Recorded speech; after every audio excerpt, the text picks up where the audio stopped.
Hello everyone, welcome to अंतिम पग series of study फंडा। यहाँ पे 40 टॉपिक, 40 दिन, हर दिन कभी एस्से, कभी रिपोर्ट, कभी argument. We will study on it, answers लिखे जाएंगे, आंसर्स के सॉल्यूशंस देखे जाएंगे। आपको हम टॉपिक अपने टेलीग्राम चैनल पर प्रोवाइड कराते हैं। जितने भी बच्चों ने ये कोर्स लिया है, ठीक है, उन्हें वो आंसर अपलोड करने रहते हैं। हमारे इवैल्यूएटर्स हर दिन उन आंसर्स पे ऑडियो रिव्यू देते हैं और ये चीज हम तब तक करेंगे जब तक नेक्स्ट 40 दिन, अभी कुछ दिन हो चुके हैं, तो नेक्स्ट जितने भी बचे हुए दिन है 36 डेज है, उसमें आप एक perfect answer, B it essay, argument, report, ये सब लिखना आप सीख जाओ। ठीक है, टॉपिक्स आपको मिल जाते हैं, आपको आंसर उसमें अपलोड करना रहता है। नेक्स्ट डे आपका काम होता है कि ये वीडियो को, जिसमें मैं डिटेल में पूरा का पूरा आंसर कवर करूंगी, उसे देखो, उसे अप्रोच समझो, कंटेंट उससे अगर आप डिराइव कर सकते हो तो डिराइव करो, और ये चीज समझो कि एक प्रॉपर एस्से या आर्ग्यूमेंट या रिपोर्ट लिखा कैसे जाता है। ठीक है, आज हमारा D4 है। D4 में मैंने टॉपिक जो था, वो टॉपिक मैंने आपको दिया था, organic farming and food security, the paradox और अ सॉल्यूशन। देखो, इस पे आपको एस्से लिखना था, बट क्वेश्चन को देख के ऐसा लग रहा है कि इस पे आर्ग्यूमेंट भी आ सकता है। ठीक है, इन जनरल बच्चे आर्ग्यूमेंट में जब ऐसे क्वेश्चंस आते हैं तो उसको पकड़ पाते हैं, लेकिन ऐसे जब लिखना रहता है तो covering multiple dimensions become a challenge. ठीक है, और एक चीज हमेशा ध्यान में रखिएगा, एस्से का मतलब ही होता है कवरिंग मल्टीपल डायमेंशन। ठीक है, मैं यहाँ पे लिख दे रही हूँ, please keep this mind, covering multiple dimensions. जब तक आप अपने एस्से में मल्टीपल डायमेंशन कवर नहीं कर रहे हो, वो एक प्रॉपर एस्से नहीं रहेगा। एंड कंसिडरिंग द फैक्ट कि हमारा जो पेपर रहता है उसमें हमें वर्ड लिमिट को ध्यान में रखना पड़ता है, 300 वर्ड्स का जो लिमिट होता है उसे ध्यान में रखना पड़ता है, तो हमारे पास इतना टाइम एंड स्पेस नहीं रहता है कि हम एक डायमेंशन पे ओवर एम्फसाइज करें। तो इस कंटेक्स्ट में एक प्रॉपर एस्से जब हम लिखते हैं तो उसमें एक पैराग्राफ इंट्रोडक्शन, उसके बाद लास्ट पैराग्राफ कंक्लूजन, और बीच में जो 3 या 4 या 5 आप पैराग्राफ लिखो, तो उसमें हम क्या कोशिश करते हैं कि हम अलग अलग डायमेंशंस को एड्रेस करें।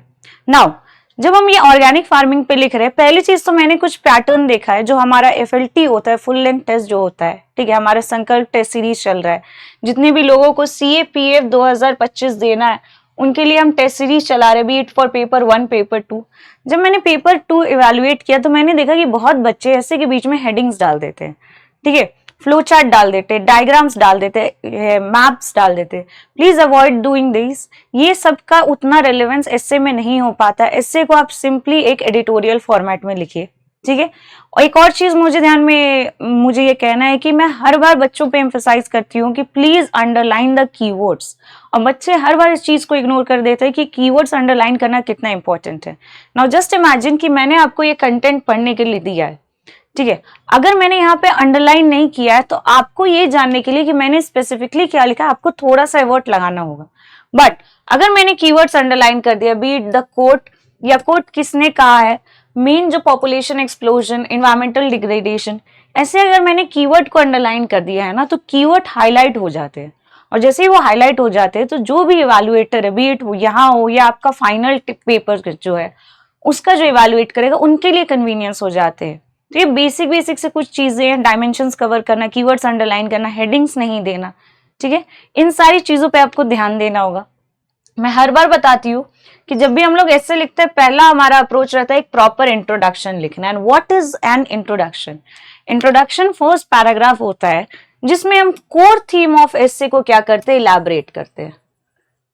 अब आप पूछोगे कि मैम ये कोर थीम क्या होता है? कोर थीम होता है कि जो हमारे कीवर्ड्स हैं, पहला एम्फेसिस हमारा उन पे जाएगा, यानी कि यहाँ पे कीवर्ड्स क्या है, ऑर्गेनिक फार्मिंग, दूसरा है फूड सिक्योरिटी, और एक माइनर कीवर्ड है हमारा पैराडॉक्स, और एक और माइनर कीवर्ड है हमारा सॉल्यूशन। तो हमारा जो पूरा का पूरा एस्से है वो 2 टॉपिक्स, 2 कीवर्ड्स, ऑर्गेनिक फार्मिंग और फूड सिक्योरिटी पे रिवॉल्व करेगा। कभी हम पैराडॉक्स पे देखेंगे और कभी हम किस पे देखेंगे, सॉल्यूशंस पे देखेंगे, और इस तरह से एस्से लिखा जाएगा। इंट्रोडक्शन के बारे में बात करें तो मैंने आपको बताया कि इंट्रोडक्शन में आप या तो कीवर्ड्स को इलैबोरेट कर सकते हैं, एक कीवर्ड से दूसरे कीवर्ड को कनेक्ट करके एक प्रॉपर चेन में आप लिख सकते हैं, या फिर आप कोई एनेक्डोट लिख सकते हैं, या फिर आप कोई कोट लिख सकते हैं, कोई रीसेंट इवेंट लिख सकते हैं, कोई डेटा लिख सकते हैं, और इस तरह से अपना इंट्रोडक्शन स्टार्ट कर सकते हैं। यहाँ पे मैंने महात्मा गांधी का एक कोट लिखा है। इसमें बोला गया है, महात्मा गांधी ने बोला है कि to forget how to tend the soil is to forget ourselves. Mahatma Gandhi ने एक्चुअली में बोला था कि अगर हमें मिट्टी की सिंचाई करने नहीं आती है, मिट्टी को बनाना, मतलब उनका प्रॉपर कंटेक्स्ट था कि अगर हमें खेती अच्छे से करने नहीं आती है तो मतलब हम अपने आप को भूल चुके हैं। जब मैंने ये कोट लिखा ना, तो सिर्फ कोट लिखना is not more than enough. जब भी आप ये कोट लिखते हो तो उससे जो है हमारा जो एस्से का जो मेन कंटेंट है उससे रिलेट करना पड़ता है। इसलिए मैंने यहाँ पे लिखा है कि highlighting the deep connection between agriculture and sustenance. अब आप बोलोगे कि मैम आपने कीवर्ड से तो डायरेक्ट इसको लिंक किया ही नहीं है। नहीं, मैंने एग्रीकल्चर और सस्टेनेंस से लिंक किया और मैंने एग्रीकल्चर और सस्टेनेंस को आगे चल के फूड सिक्योरिटी और ऑर्गेनिक फार्मिंग से लिंक किया है। तो इस तरह से मैंने क्या किया कि मैंने थोड़े और ज्यादा स्पेसिफिक टर्म्स, कीवर्ड, ये सब इंक्लूड करिए ताकि मेरा एस्से का जो आर्टिकुलेशन है वो बेटर रहे। यहाँ पे देखो कि आज के एरा में, इन टुडेज एरा, ठीक है, जहां पे पॉपुलेशन एक्सप्लोजन हो रहा है, पॉपुलेशन एक्सप्लोजन इनडायरेक्ट किससे लिंक्ड है? फूड सिक्योरिटी से लिंक्ड है। और इन्वायरमेंटल डिग्रेडेशन हो रहा है, ये किससे लिंक्ड है? ऑर्गेनिक फार्मिंग से लिंक्ड है। तो पॉपुलेशन एक्सप्लोजन जो है वो किसको रिप्रेजेंट कर रहा है? जो हमारे फूड सिक्योरिटी, जो हमारा कीवर्ड है, उसको रिप्रेजेंट कर रहा है। और इन्वायरमेंटल डिग्रेडेशन किसको रिप्रेजेंट कर रहा है? ये जो हमारा ऑर्गेनिक फार्मिंग है इसको रिप्रेजेंट कर रहा है। ठीक है, तो इन दोनों की वजह से डिबेट हो रहा है कि क्या ऑर्गेनिक फार्मिंग फूड सिक्योरिटी के लिए एनफ रहेगा, फूड सिक्योरिटी को इंश्योर कर पाएगा या नहीं कर पाएगा। देखिए, ऑर्गेनिक फार्मिंग में आपको पता है कि ऑर्गेनिक फार्मिंग में पूरा का पूरा natural process, natural fertilisers, natural pesticide, ये सब यूज किए जाते हैं। लेकिन आपने श्रीलंका का एग्जाम्पल देखा होगा। श्रीलंका में क्या हुआ कि जब वो ऑर्गेनिक फार्मिंग पे ओवर रिलाई करने लगा तो उसका फूड सिक्योरिटी पे उसका एम्फेसिस जो है वो नहीं आ पाया, वो इतना नहीं प्रोड्यूस कर पाया कि वो पूरे के पूरे उसके पब्लिक के बीच में, पॉपुलेशन के बीच में फूड सिक्योरिटी इंश्योर करे। तो जब भी हम लोग ऑर्गेनिक फार्मिंग के बारे में बोलते हैं, जब भी हम लोग एनवायरमेंटल प्रोटेक्शन के बारे में बोलते हैं, तो एग्रीकल्चर के कंटेक्स्ट में ऑर्गेनिक फार्मिंग इंपॉर्टेंट हो जाता है। बट अगर यही हम ऑर्गेनिक फार्मिंग को देखें कि क्या ये organic farming food security ensure कर पाएगा कि नहीं, तब हमारा क्वेश्चन मार्क लग जाता है। ठीक है, तो ये हमारा था इंट्रोडक्शन, जिसमें मैंने कोर थीम जो था ऑर्गेनिक फार्मिंग और फूड सिक्योरिटी, इसको लेके इलैबोरेट कर दिया। नाउ अब सेकंड पैराग्राफ में मैंने क्या किया है, फूड सिक्योरिटी के बारे में डिटेल डाला है। मैंने फूड सिक्योरिटी के बारे में क्यों डिटेल डाला है? क्योंकि फूड सिक्योरिटी का इंपॉर्टेंस देखना ऑर्गेनिक फार्मिंग के कंटेक्स्ट में। ठीक है, इसलिए मैंने यहाँ पे फूड सिक्योरिटी के बारे में डिटेल डाला। बहुत बच्चे क्या करेंगे कि वो ऑर्गेनिक फार्मिंग के बारे में डिटेल डालेंगे और थर्ड पैराग्राफ में फूड सिक्योरिटी के बारे में डिटेल डालेंगे। ये भी सही है, दोनों, चाहे आप पहले ऑर्गेनिक फार्मिंग पे एम्फेसाइज कीजिए, चाहे आप पहले फूड सिक्योरिटी पे एम्फेसाइज कीजिए, दोनों पे एम्फेसाइज करना सही है। प्री कंडीशन कि आप दोनों को, हमारा जो कोर थीम है, जो हमारा कोर कंसेप्ट है इससे का, उससे रिलेट कर पा रहे। तो मैंने पहले यहाँ पे फूड सिक्योरिटी की डेफिनेशन डाली है, FAO। आप ये FAO का जो डेफिनेशन है फूड सिक्योरिटी का, इसको प्लीज मेमोराइज कर लीजिएगा। कभी भी अगर food security, nutritional security, food, ये सबसे रिलेटेड अगर ऐसे आए तो आप ये पॉइंट, ये डेफिनेशन को डायरेक्टली कोट कर सकते हैं। एंड मेरा ये अप्रोच आपके इस आंसर को प्रोवाइड कराने का यही है कि आपको एक आंसर लिखने के तरीके के साथ साथ थोड़ा बहुत आपको जो इंपॉर्टेंट कंटेंट है, जो आप कभी ना कभी अपने आंसर में इंक्लूड कर सकते हैं, वो भी मिले। तो मैंने क्या किया कि फूड सिक्योरिटी का डेफिनेशन डाला है कि all people all time have physical, social, economic access to sufficient, safe, nutritious food. ठीक है, एंड उसके बाद मैंने तुरंत इसको लिंक किया, किससे? इंडिया से लिंक किया कि इन इंडिया भले ही हम लोग मेजर फूड प्रोड्यूसर हैं, लेकिन 74% of the rural house hold, इनको अभी भी माल न्यूट्रिशन और पुअर फूड एक्सेस का इनको दिक्कतों का सामना करना पड़ता है। तो एक तरफ मैंने फूड सिक्योरिटी का डेफिनेशन डाल और तुरंत मैंने उसको इंडिया के कंटेक्स्ट में लिखा ताकि हम फूड सिक्योरिटी पे थोड़ा ज्यादा एम्फेसाइज कर पाए। ठीक है, और लास्ट में मैंने, क्योंकि मेरा दूसरा जो मेरा कीवर्ड है ऑर्गेनिक फार्मिंग, उससे भी मुझे रिलेट करना है। जैसे आप लोग बोलते हैं ना कि मैम दो पैराग्राफ को कनेक्ट कैसे करें, चीजों को लिंक कैसे करें, one paragraph to another paragraph जब हम जा रहे हैं तो लिंक कैसे करें। इसलिए मैंने लास्ट में लिखा है कि the question arises, can organic farming meet the dual challenge of quantity and quality in food production. See, एक चीज हमेशा ध्यान में रखिए कि जब भी आप लोग food security and organic farming पे बहुत बार बच्चे लिख चुके हैं, मेरा यहाँ पे टॉपिक डालने का इसलिए था ना कि जब भी बच्चे ऑर्गेनिक फार्मिंग और फूड सिक्योरिटी को लिखते हैं ना, तो आप क्लियर कट एक लाइन लिखते हो कि ऑर्गेनिक फार्मिंग से प्रॉपर फूड सिक्योरिटी तो नहीं हो पाएगा, और आप उसमें एग्जाम्पल देते हो श्रीलंका का। ठीक है, ये पॉइंट सही है, बट जस्ट इमेजिन कि मैंने इतना ज्यादा ऑर्गेनिक फार्मिंग किया है और ऑर्गेनिक फार्मिंग के साथ साथ मेरा जो इंटरनेशनल ट्रेड स्ट्रैटेजी है वो भी इतना सही है कि मैं सारा का सारा अपना ऑर्गेनिक प्रोड्यूस को इंटरनेशनल मार्केट में सेल कर रही हूँ। यूरोप, अमेरिका, अब ये क्या हो रहा है, हब बन रहा है, अब इनका डिमांड बढ़ रहा है ऑर्गेनिक फार्मिंग। तो जैसे ही मैंने अपना प्रोड्यूस को वहां सेल किया ना, तो मुझे इकोनॉमिक बेनिफिट मिला, मैं फाइनेंशियली स्ट्रांग हुई। और यही फाइनेंशियल जो मैं स्ट्रांग हुई, उससे मैं क्या कर सकती हूँ, उससे मैं फूड सिक्योरिटी इंश्योर कर सकती हूँ, अपने यहाँ फूड सिक्योरिटी इंश्योर कर सकती हूँ। सरकार इंडिया में ये फूड सिक्योरिटी इंश्योर कर सकता है क्योंकि अब वो फाइनेंशियली कंपेरेटिवली ज्यादा स्ट्रांग है। आप टमाटर उगाओगे, टमाटर 20 रुपए किलो बिकेगा। आप ऑर्गेनिक टमाटर उगाओगे, आप वही टमाटर को क्या करोगे, बेचोगे और वो 80 से 100 रुपए किलो बिकेगा। तो ये जो आपका जो गैप हुआ ना, जो 80 रुपए का या 60 रुपए का जो आपको प्रॉफिट मिला, क्या आप उससे एक किलो टमाटर लोकल वाला नहीं खरीद सकते हो? खरीद सकते हो। तो अनटिल अनलेस एक बैलेंस बनाया जा सकता, बैलेंस नहीं बनाया गया है तब तक तो मुश्किल है। लेकिन अगर ये बैलेंस बनाया गया है ना, तो हमारा इकोनॉमिक बेनिफिट के साथ साथ हमें फाइनेंशियल एक्सेस भी मिलेगा फूड सिक्योरिटी को लेके। और ये जो पॉइंट है, ये बहुत लोग बहुत बार एस्से में या फिर अपने कोई भी कंटेंट में इस चीज पे एम्फसाइज कर ही नहीं पाते कि किस तरह ऑर्गेनिक फार्मिंग हमें ट्रेड में हेल्प कर रहा है, हमें इकोनॉमिक गेन्स प्रोवाइड करने में हेल्प कर रहा है, जिससे हम अल्टीमेटली एक प्रॉपर अपना फूड सिक्योरिटी या मार्केट को हम चला सकते हैं, हमारे पास रिसोर्स आ गए हैं। समझ में आया? नाउ ये हो गया हमारा 2 पैराग्राफ। तीसरा पैराग्राफ में मैंने लिखा है कि ऑर्गेनिक फार्मिंग का बेनिफिट। अब जबकि मुझे ये क्वेश्चन का आंसर देना है कि क्या ऑर्गेनिक फार्मिंग क्वालिटी और क्वांटिटी दोनों इंश्योर कर सकता है, उससे पहले मैं क्या करूंगी कि मैं ऑर्गेनिक फार्मिंग के बारे में बेसिक्स बताऊंगी कि उसका इंपॉर्टेंस क्या क्या है। पहला है सॉइल हेल्थ, दूसरा है बायोडाइवर्सिटी, तीसरा है इकोलॉजिकल बैलेंस, ठीक है। फिर उसके बाद है सिंथेटिक इनपुट्स को अवॉइड करना। फिर उसके बाद यहाँ पे मैंने कीवर्ड लिखा है sustainable and chemical free nutrition, ठीक है।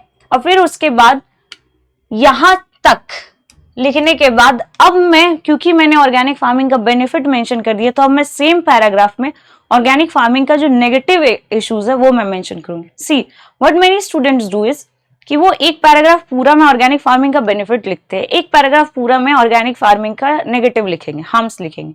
बट उस टाइम आप ये भूल जा रहे हो ना कि हमारा मेन एम्फेसिस सिर्फ और सिर्फ ऑर्गेनिक फार्मिंग पे नहीं है, हमारा मेन एम्फेसिस ऑर्गेनिक फार्मिंग और फूड सिक्योरिटी को कनेक्ट करना है। इसलिए बेटर ये होगा कि हम इसके नेगेटिव और इसके हार्म्स को कंसाइजली लिखें और ज्यादा एम्फेसिस किस पे करें, ऑर्गेनिक फार्मिंग को फूड सिक्योरिटी से लिंक करने में करें। इसलिए मैंने जो यहाँ पे पॉजिटिव और पॉजिटिव के जस्ट बाद नेगेटिव कि स्टडी सजेस्ट कि ऑर्गेनिक यील्ड जो है वो 20 से 25% लो रहती है, ठीक है। और उसका वजह से इसका स्केलेबिलिटी का फियर हो जाता है, स्पेशली जब इंडिया को 1.6 बिलियन पीपल 2050 तक फीड करना है। एक और डेटा मिल गया आपके आंसर के लिए, और एक तरह से मैंने आर्टिकुलेशन में भी आपको समझा दिया कि इसका प्रोडक्टिविटी ही इतना लो है ना कि ये कहीं ना कहीं दिक्कत करेगा, ठीक है। अब इसमें आप बाकी इश्यूज के बारे में मेंशन कर सकते हैं कि इसको बनाने के लिए फाइनेंशियल नॉलेज होना चाहिए, मेक श्योर करना चाहिए कि किसी भी सोर्स में सिंथेटिक इनपुट नहीं आए। ये सब दिक्कतें हैं, ये सब चैलेंजेस हैं ऑर्गेनिक फार्मिंग की। बट यहाँ पे अगर हम उस पर कम एम्फेसाइज करें या ना के बराबर एम्फेसाइज करें तब भी चलेगा, because we have another keyword to attend and that is food security. तो जब मैंने यहाँ पे बेनिफिट ऑफ ऑर्गेनिक फार्मिंग लिखा, फिर मैंने यहाँ पे हार्म लिखा, जो मेजर सबसे मेजर कंसर्न है वो लिखा। तो अब मैं नेक्स्ट पैराग्राफ में लिख रही हूं कि food security is not merely about quantity. आप एक बात बताओ, आप बोल रहे हो फूड सिक्योरिटी के बारे में, ठीक है, कि क्या इतिशा अपने घर वालों को प्रॉपर खाना खिला पा रही है कि नहीं। अगर मैं खाना में सिर्फ दाल चावल और सड़ा हुआ टमाटर, ठीक है, वो खिला दूं, या सड़ी हुई सब्जियां खिला दूं, या बहुत ही बेसिक सी केमिकल से पूरी बनी हुई सब्जियां खिला दूं, ठीक है, तो क्या वो मेरी फैमिली को बेनिफिट दे रहा है? Is food security only limited to the quantity of food we are eating? No, it is not only related to quantity of food but also related to the quality of food, and that quality of food will be ensured by organic farming pre-condition we do it wisely and strategically. समझ में आई ये चीज? तो इसीलिए बोला जाता है कि जब भी आप लोग ऐसे लिखते हो ना, बच्चे, बहुत सारे बच्चों ने आंसर लिखा है, तो इतना ज्यादा नेगेटिव एम्फेसिस में कि उन्होंने एक तरह से डिक्लेयर कर दिया कि ऑर्गेनिक फार्मिंग रहेगा तो फूड सिक्योरिटी हो ही नहीं सकता। हो सकता है, स्ट्रैटेजिकली हो सकता है। एक बार आप जिस जमीन पर ऑर्गेनिक फार्मिंग किए उसमें फिर से प्रोड्यूस कीजिए, ठीक है। अलग अलग तरीके के जो अलग अलग प्रोसेस होते हैं, ठीक है, बी इट हाइड्रोपोनिक्स, ये सब सबको क्लब करना होगा, ठीक है। एक पोर्टफोलियो, जैसे हम इकोनॉमिक्स में कहते कैसे कहते हैं, शेयर सिस्टम में कैसे कहते हैं कि पोर्टफोलियो बनाना, हमें उस तरह का एक परफेक्ट ब्लेंड चाहिए डिफरेंट टेक्नोलॉजीज का, जो इन्वायरमेंट फ्रेंडली तरीके से एग्रीकल्चर में काम करे, जो इन्वायरमेंट फ्रेंडली तरीके से एग्रीकल्चर प्रोड्यूस निकाले। समझ में आया? तो इसलिए ऑर्गेनिक फार्मिंग इतना सिग्निफिकेंट अप्रोच है। प्लीज अवॉइड डायरेक्टली स्टेटिंग कि organic farming can never ensure food security. ये नेगेटिव एस्पेक्ट पे ज्यादा एम्फेसिस मत कीजिए। जिन्हें कम नॉलेज है वो भी इस पे एम्फेसिस करेंगे, जिन्होंने पढ़ लिखा है अगर वो भी इस पे एम्फेसिस करेंगे तो क्या ही फायदा होगा। आप ये ऐसे को देख रहे हैं, आपको समझ में आ रहा होगा कि ऑर्गेनिक फार्मिंग फूड सिक्योरिटी के लिए इंपॉर्टेंट भी किस तरह से रह सकता है। तो आप यहाँ से जो पॉजिटिव पॉइंट है इसको ध्यान में रखिएगा। हाँ, आर्ग्यूमेंट में अगर सेम टॉपिक आता है तो आप 5 पॉइंट आर्ग्यूमेंट इन फेवर और 5 पॉइंट आर्ग्यूमेंट अगेंस्ट में लिख सकते हैं। बट अगर ऐसे में आता है तो try to emphasise more on positive aspect of organic farming, because global trend के हिसाब से अब हम ऑर्गेनिक फार्मिंग पे भी बहुत ज्यादा फोकस कर रहे हैं। तो डायरेक्टली किसी चीज को बहुत ज्यादा कंटेम करना, दैट टू जो हमारे इन्वायरमेंट के लिए जिसपे हम इतना ज्यादा फोकस कर रहे हैं उसके लिए बहुत इंपॉर्टेंट है, ये सही नहीं रहेगा। समझ में आया? Food security is not merely about quantity, it involves nutritional adequacy, safety, affordability and long-term sustainability. Organic produce जो है वो माइक्रो न्यूट्रिएंट्स में रिच रहता है, हार्मफुल रेसिड्यूज से बचा रहता है, बायोमैग्नीफिकेशन, बायो एक्यूमुलेशन, ये सब का रिस्क घट जाता है, सॉइल फर्टिलिटी को इंप्रूव करता है, dependency on fossil fuel based fertiliser को कम करता है। आपका एक काम रहेगा, आप कमेंट में बताना कि फॉसिल फ्यूल बेस्ड फर्टिलाइजर मैं कैसे बोल रही हूँ, मैं बाद में कमेंट में डाल के उसे पिन कर दूंगी। बट आपका काम रहेगा एटलीस्ट 1-2 बार आप सर्च करो कि फॉसिल फ्यूल बेस्ड फर्टिलाइजर किसे कहते हैं, ठीक है। फूड सिस्टम को रेजिलिएंट टू क्लाइमेट शॉक्स, और फिर मैंने यहाँ पे 2023 का FAO रिपोर्ट डाला है जिसमें बताया कि ऑर्गेनिक फार्म ड्रॉट और फ्लड को ज्यादा बेटर मैनेज कर पाते हैं। तो मैंने यहाँ पे जो नेगेटिव बताई थी उसके साथ साथ मैंने ज्यादा एम्फेसिस पॉजिटिव साइड में दिया है कि हाँ ma'am, organic farming can cater food security, can address the issue of food security not only in quantity sense but also in quality sense। समझ में आई? नेक्स्ट पैराग्राफ, मोर ओवर यहाँ पे भी मैंने क्या किया है कि यहाँ पे मैंने इकोनॉमिक सेंस में लाया है, ठीक है।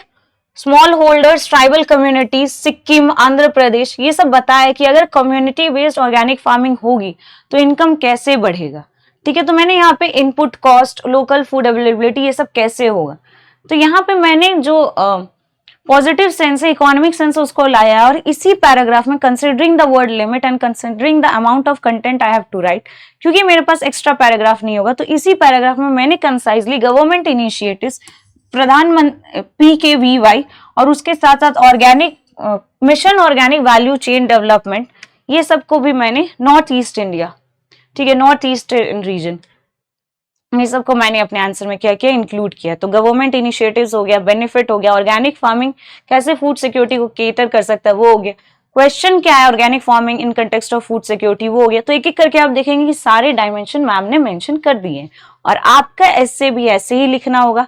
जिन्होंने भी आंसर लिखा है एक बार कंटेंट मैच कीजिए, देखिए कि आपकी कहाँ गलती हो रही है, या फिर कहाँ आप और कंटेंट ऐड कर सकते हैं, क्या क्या आप और डिराइव कर सकते हैं। 10, organic farming is not a contradiction to food security but transformative pillar of it, another important keyword. Answer में आर्टिकुलेशन बहुत ज्यादा इंपॉर्टेंट होता है, और ऐसे ऐसे जब आप टर्म्स लिखते हो ना तो वो आई कैची टर्म्स होते हैं, ठीक है। तो ऐसा नहीं मैं बोल रही हूँ कि आप एक कलेक्शन बनाइए कैची टर्म्स के, लेकिन कोशिश कीजिए कि कुछ वैसे टर्म्स लिखें, ठीक है। When combined with other sustainable practices, ठीक है। उसके बाद रिसर्च, इंफ्रास्ट्रक्चर, मार्केट लिंकेज, ये सब के बारे में मैंने मेंशन किया। Feeding the future demand more than calories, it requires nutrition, equity, environmental stewardship. तो मैंने देखो अलग अलग डायमेंशन को मेंशन किया। मैंने कंक्लूजन में बताया कि other sustainable development, other sustainable approaches के साथ साथ मुझे ऑर्गेनिक फार्मिंग को कोलाइड करना होगा, ताकि एक प्रॉपर जो अप्रोच है हमारा, जो जिससे ऑर्गेनिक फार्मिंग फूड सिक्योरिटी को प्रॉपरली इंश्योर कर सके क्वालिटी वाइज, क्वांटिटी वाइज, ये आपको लिखना होगा, ठीक है।